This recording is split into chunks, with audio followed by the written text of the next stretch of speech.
Welcome back. இந்த வீடியோல நம்ம கிளாஸ் 7th ஓட 19th சாப்டர் பார்க்க போறோம், आश्रम का अनुमानित व्यय।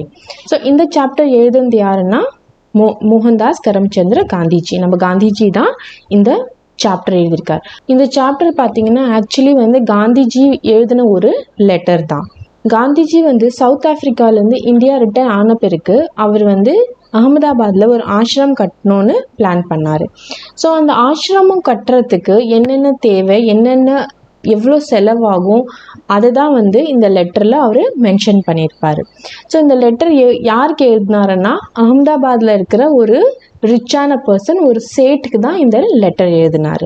ஓகே, ஸோ நார்மலி நம்ம எந்த வேலையாக இருந்தாலுமே பிளான் பண்ணால் தான் அது சக்ஸஸ்ஃபுல்லாக முடியும்। ஸோ அதே மாதிரி தான் காந்திஜியுமே வந்து அந்த ஆசிரமம் கட்டுறதுக்கு ஒரு பேசிக்கான திங்கு கூட அந்த லெட்டரில் இன்க்ளூட் பண்ணியிருக்காரு। ஸோ அதுதான் வந்து சாப்டரோட நேம், आश्रम का अनुमानित व्यय। अनुमानित अन्ना एस्टिमेटेड, व्यय अन्ना एक्सपेंडिचर। सो இதுதான் டைட்டிலோட meaning. So let's start the chapter. दक्षिण अफ्रीका से लौटकर गांधी जी ने अहमदाबाद में एक आश्रम की स्थापना की। उसके प्रारंभिक सदस्यों तथा सामान आदि का विवरण इस पाठ में है। सो சவுத் ஆஃப்ரிக்காலேருந்து காந்திஜி இந்தியா ரிட்டர்ன் ஆன பிறகு குஜராத் அகமதாபாத்ல வந்து ஒரு ஆசிரமம் கட்டினாரு। அதோட இனிஷியல் மெம்பர்ஸ் அண்ட் என்னென்ன பொருள் தேவைப்பட்டது அதோட டிஸ்கிரிப்ஷன் தான் இந்த சாப்டர்ல கொடுத்திருக்காங்க। आरंभ में संस्था आश्रम में 40 लोग होंगे। कुछ समय में इस संख्या के 50 हो जाने की संभावना है। संभावना அப்படின்னா பாசிபிலிட்டி। ஸோ ஸ்டார்டிங் ஆரம்பம்னா இனிஷியலி அந்த சன்ஸ்தா இன்ஸ்டிடியூஷன், அதாவது ஆசிரமத்தில் வந்து 40 மெம்பர்ஸ் இருப்பாங்க। 40னா 40। கொஞ்ச நாள் கழிச்சு வந்து இந்த கவுண்ட் வந்து 40லேருந்து 50 ஆகிறதுக்கு நிறைய பாசிபிலிட்டிஸ் இருக்கு। हर महीने औसतन 10 अतिथियों के आने की संभावना है। So every month approximately 10 guests வரதுக்கு चांसेस इருக்கு, पॉसिबिलिटी इருக்கு। इनमें 3 या 5 सपरिवार होंगे, इसलिए स्थान की व्यवस्था ऐसी होनी चाहिए कि परिवार वाले लोग अलग रह सके और शेष एक साथ। सो सपरिवार है ना विथ फैमिली। सो இந்த வர கெஸ்ட்ல வந்து 3 to 5 மெம்பர்ஸ் வந்து ஃபேமிலியோட வருவாங்க। அதனால அவங்களோட இருக்கிறதுக்கு அரேஞ்ச்மெண்ட் வந்து எப்படி இருக்கணும்னா ஃபேமிலி மெம்பர்ஸ் வந்து தனியாக இருக்கிற மாதிரி இருக்கணும் அண்ட் ரிமைனிங் மெம்பர்ஸ் இருக்கிறதுக்கு तनिया अरेंजमेंट इरकनो। इसको ध्यान में रखते हुए 3 रसोई घर हो और मकान कुल 50,000 वर्ग फुट क्षेत्रफल में बने तो सब लोगों के लायक जगह हो जाएगी। कंसिडरिंग दिस अंग वंदु 3 रसोई घर ना किचन। सो 3 किचन इरकணும் and வீடு வந்து ஃபுல் 50,000 ஸ்கொயர் ஃபீட் ஏரியாவில் வந்து கட்டினா எல்லாருக்குமே வந்து இருக்கிற மாதிரி ஒரு இடமா இருக்கும்। इसके अलावा 3000 पुस्तकें रखने लायक पुस्तकालय और अलमारियां होनी चाहिए। सो पुस्तकालय அப்படின்னா லைப்ரரி। ஸோ இதை தவிர வந்து 3000 புக்ஸ் வைக்கிற அளவுக்கு லைப்ரரி இருக்கணும் அண்ட் அல்மாரி கூட இருக்கணும், கபர்ட்ஸும் இருக்கணும்। एकड़ ज़मीन खेती करने के लिए चाहिए जिसमें कम से कम 30 लोग काम कर सके, इतने खेती के औजार चाहिए। So at least 5 acres of land, ஜமீன்னா லேண்ட் வந்து அக்ரிகல்ச்சர் பண்ணுறதுக்கு வேணும்। அதில் வந்து அட்லீஸ்ட் 30 மெம்பர்ஸ் வேலை பண்ணுற மாதிரி இருக்கணும் அண்ட் 30 மெம்பர்ஸ் வேலை பண்ணுற அளவுக்கு வந்து எங்களுக்கு அக்ரிகல்ச்சரல் டூல்ஸ் வேணும்। इनमें कुदालियाँ, फावड़ों और खुरपों की ज़रूरत है। ஸோ எந்த மாதிரி டூல்ஸ் வேணும்னா மண்வெட்டி, அதுக்கப்புறம் சின்ன கத்தி, இந்த மாதிரி அக்ரிகல்ச்சருக்கு தேவையான டூல்ஸும் எங்களுக்கு வேணும்। बड़ेगिरी के निम्नलिखित औजार भी होने चाहिए। सो बड़ेगिरीன்றது कार्पेंट्री। सो कार्पेंट्रीக்காக இந்த ஃபாலோயிங் டூல்ஸ் எங்களுக்கு வேணும், என்னன்னு பார்க்கலாம்। 5 बड़े हथौड़े, 3 बसूले, 5 छोटी हथौड़ियाँ, 2 एरन, 3 बम, 10 छोटी बड़ी छेनियाँ, 4 रंदे, 1 सालनी, 4 केतियाँ, 4 छोटी बड़ी बेधनियाँ, 4 आरियाँ, 5 छोटी बड़ी संडासियाँ, 20 रत्ल, कीले छोटी और बड़ी, 1 मूंगरा, लकड़ी का हथौड़ा, मोची के औजार। ஸோ கார்பென்ட்ரிக்காக என்னென்ன டூல்ஸ், அதாவது ஹேமர், சிசில், ஆணி, அதுக்கப்புறம் பிளேன்ஸு, கட்டை சீவரத்துக்கு இன்ஸ்ட்ருமெண்ட்ஸ், இது எல்லாமே வந்து எங்களுக்கு வேணும்। அண்ட் மோச்சின்றது வந்து காப்லர்। ஸோ காப்லரோட வேலை பண்ணுறதுக்கும் சில டூல்ஸ் எங்களுக்கு வேணும் அப்படின்னு காந்திஜி மென்ஷன் பண்ணுறாரு। मेरे अनुमान से इन सब पर कुल 5 रुपया खर्च आएगा. ஸோ என்னோட எஸ்டிமேஷன் படி மேலே மென்ஷன் பண்ண எல்லா டூல்ஸும் வாங்கணும்னா டோட்டலி 5 rupees செலவாகும். ஸோ 5 rupeesன்றது வந்து இப்போ வேணா நமக்கு பெரிய அமௌண்ட்டாக இல்லாமல் இருக்கலாம், பட் அந்த டைமில் வந்து 5 rupeesன்றது ரொம்ப பெரிய அமௌண்ட். रसोई के लिए आवश्यक सामान पर 150 रुपये खर्च आएगा. रसोई ना kitchen. So kitchen important item वांगறதுக்கு टोटली 150 रुपीस செலவாகும். स्टेशन दूर होगा तो सामान को या मेहमानों को लाने के लिए बैलगाड़ी चाहिए. सो स्टेशन दूरமா இருக்கிறதுனால सामान கொண்டு வரதுக்கோ இல்ல கெஸ்ட்ஸை கூட்டிட்டு வரதுக்கு வந்து ஒரு புல்லட் கார்ட் வேணும், ஒரு மாட்டு வண்டி வேணும். मैं खाने का खर्च 10 रुपये मासिक प्रति व्यक्ति लगाता हूँ. ஸோ நான் வந்து சாப்பிட்ற செலவு பார்த்தீங்கன்னா ஒரு மாசத்துக்கு ஒரு ஆளுக்கு 10 ரூபான்னு கணக்கு போடுறேன் நான். मैं नहीं समझता कि हम यह खर्च पहले वर्ष में निकाल सकेंगे. वर्ष में औसतन 50 लोगों का खर्च 6000 रुपये आएगा. ஸோ காந்திஜி என்ன சொல்றாருன்னா, ஃபார் த ஃபர்ஸ்ட் இயர் வந்து என்னால் சாப்பாடு செலவு ஏற்றுக்க முடியுமான்னு தெரியல. டோட்டலி பார்த்தீங்கன்னா ஒரு வருஷத்துக்கு 50 மெம்பர்ஸ்க்கு வந்து 6000 rupees தேவைப்படும் சாப்பாடு செலவுக்கு மட்டும். ஏன்னா ஃபர்ஸ்ட் இயர் பார்த்தீங்கன்னா எஸ்டாப்ளிஷ் பண்ணுறதுனால அவங்க கிட்ட எந்த சோர்ஸ் ஆஃப் இன்கமும் இருக்காது. But over the years maybe ஒரு அக்ரிகல்ச்சரோ இல்லை வேற எதுனா ஒரு சின்ன சின்ன வேலை பண்ணி அவங்களும் வந்து அவங்களோட செலவுக்கு காசு சேர்த்துப்பாங்க. பட் ஃபர்ஸ்ட் இயர்ல வந்து அவங்களுக்கு எந்த சோர்ஸ் ஆஃப் இன்கமும் இல்லை. मुझे मालूम हुआ है कि प्रमुख लोगों की यह इच्छा है कि अहमदाबाद में यह प्रयोग 1 वर्ष तक किया जाए. ஸோ காந்திஜி என்ன சொல்கிறாருன்னா, அஹமதாபாத்தில் இருக்கிற சில இம்பார்ட்டண்ட்டான பர்சன்ஸ், ரிச் பர்சன்ஸ் என்ன நினைக்கிறாங்கன்னா, இந்த ஆசிரமம் வந்து அஹமதாபாத்தில் தான் ஓப்பன் பண்ணணும். ஸோ அந்த கேஸில் வந்து அவங்க 1 வருஷம் வரைக்கும் அதை ஃபுல்லாக அப்சர்வ் பண்ணணும் அப்படின்னு சொல்கிறாரு. यदि ऐसा हो तो अहमदाबाद को ऊपर बताया गया सब खर्च उठाना चाहिए. ஸோ இன் தட் கேஸ் அஹமதாபாத்தில் இருக்கிற important persons, rich persons and யார் வந்து அஹமதாபாத்தில் ஆசிரமம் ஓப்பன் பண்ணணும்னு நினச்சாங்களோ அவங்க எல்லாருமே சேர்ந்து மேலே மென்ஷன் பண்ண எல்லா செலவும் வந்து அவங்க ஏற்றுக்கணும்.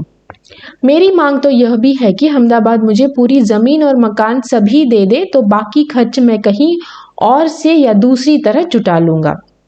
அதுக்கப்புறம் என்ன சொல்கிறாருன்னா காந்திஜி, ஸோ என்னோட சஜஷன் என்னென்னா, அஹமதாபாத்தில் நீங்கள் எனக்கு வந்து லேண்டும் வீடும் கொடுத்துட்டிங்கன்னா மிச்ச எல்லா செலவும் நான் मैनेज பண்ணிக்கிறேன், இல்லை வேறு எங்கேயாச்சும் நான் அரேஞ்ச் பண்ணிக்கிறேன்.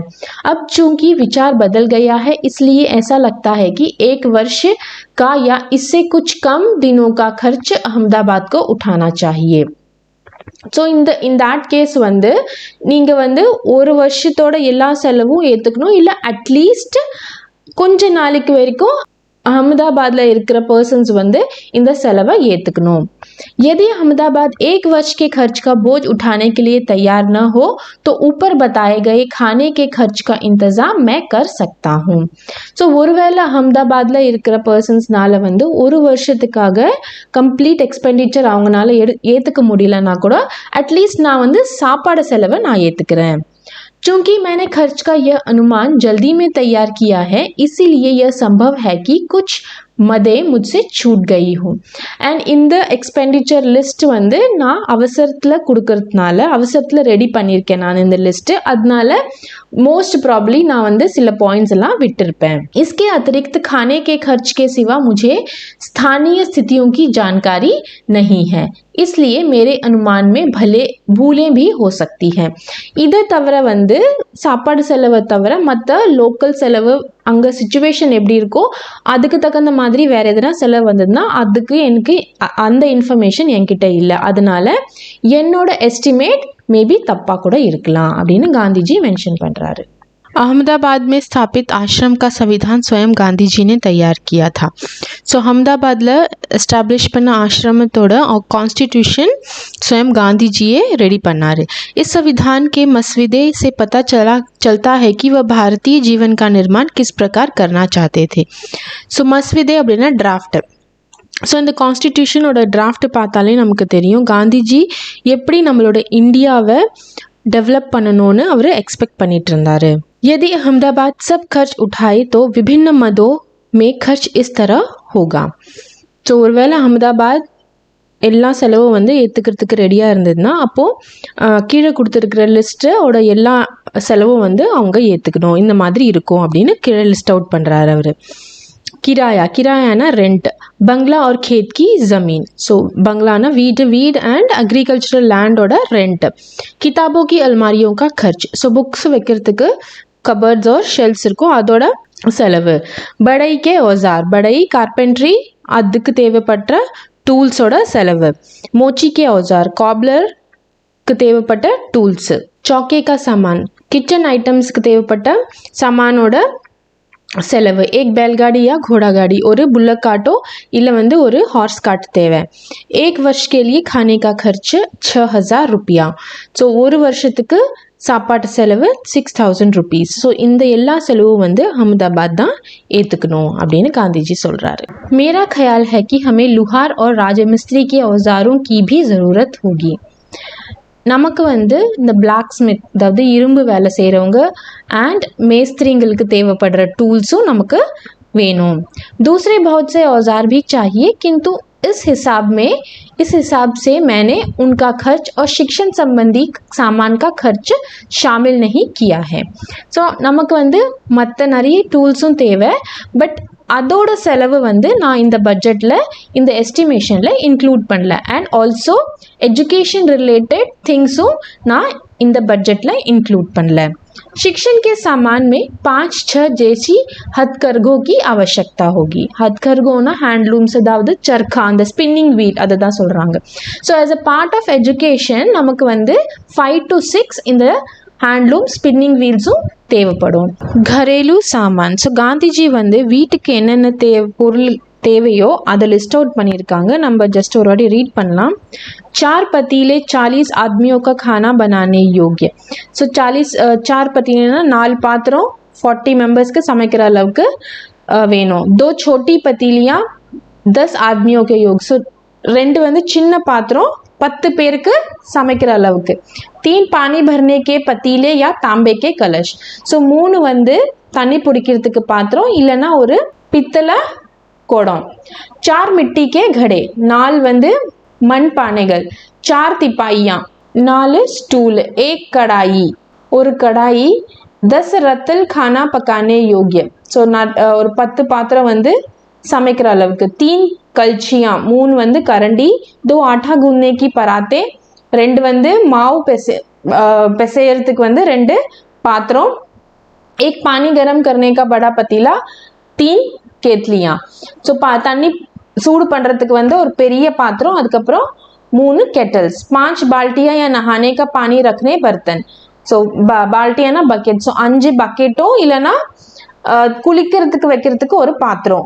5 पतीले के ढक्कन, ஸோ 5 வந்து மூடி பாத்திரம் மூடுறதுக்கு மூடி. 5 अनाज रखने के बर्तन, 3 तैयाँ, ஸோ 5 வந்து கிரெயின்ஸ் வைக்கிறதுக்கு பாத்திரம். 10 थालियाँ 10 कटोरियाँ, 10 प्लेटों 10 किन्नंग, 10 ग्लास 10 प्याले, 4 कपड़े धोने के टब, ஸோ 10 கிளாஸ் 10 கிண்ணம், அதுக்கப்புறம் 4 टब வேணும் துணி துவைக்கிறதுக்கு. 2 छलनियाँ 1 पीतल की छलनी, 2 வந்து வெடிக்கட்டுறது ஒரு பித்தளை ஸ்ட்ரெயினர். 3 चक्कियाँ, चक्कियाँனா மாவு ஆட்டுறது அதாவது ட்ரை கிரைண்டர்.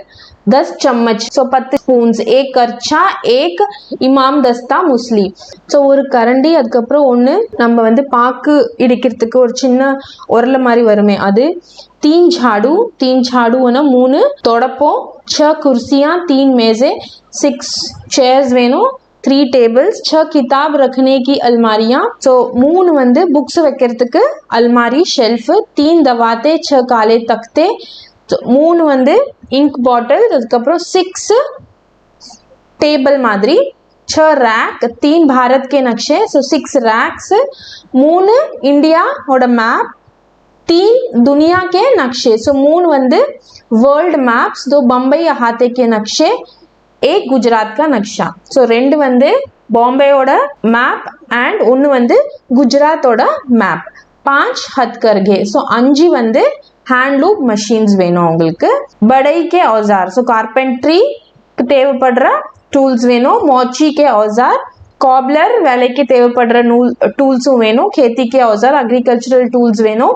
4 चारपाइयाँ, 4 कटिल, 1 गाड़ी ஒரு வண்டி. 5 लालटेन, 5 लैंटर्न வேணும். 3 कमोड 3 कमोड 10 गद्दे 10 बेड्स 3 चैम्बर पॉट 4 सड़क की बत्तियां. ஸோ சேம்பர் பாட்ன்றது portable toilets and 4 street lights வேணும். ஸோ இது எல்லாமே அவர் லிஸ்ட் அவுட் பண்ணியிருக்காரு காந்திஜி அவருக்கு என்னென்ன வேணும்ன்றது. அண்ட் இந்த எஸ்டிமேஷன் அப்போ எப்போ கொடுத்துருக்காருன்னா வைசாக் பதி 13 मंगलवार 11 मई 1915. ஸோ 1915 டியூஸ்டே 11th மई தான் வந்து அவர் இந்த எஸ்டிமேஷன் எழுதினாரு.